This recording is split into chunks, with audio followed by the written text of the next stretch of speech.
Кыргызда жакшы сөз бар, айтылып келет, атан тайдай март бол дейт. Ошончолук берешен март болгон экен, ошончолук байлыгын дүйнөнү берген, сиз айткандай ошол элге чачып, элди караган. А Карымбайдай битир бол деп, мына Карымбайдай кандай зыкым болуп, ал ошол канча малы менен ташка айланып кеткен, жер жуткан Карымбай деп.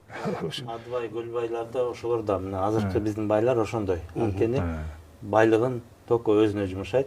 Аялдын үстүнө аял алат, машинанын үстүнө машина, үйдүн үстүнө үй алып атат да. Бирок бул касиеттүү чануу.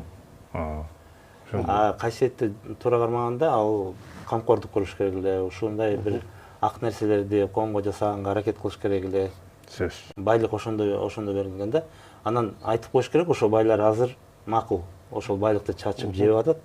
Бирок жети муун келечеги жөө жанакы эме болот да, мындай жакыр болот. Ошол байлыгын жеп коет да өзүнүн.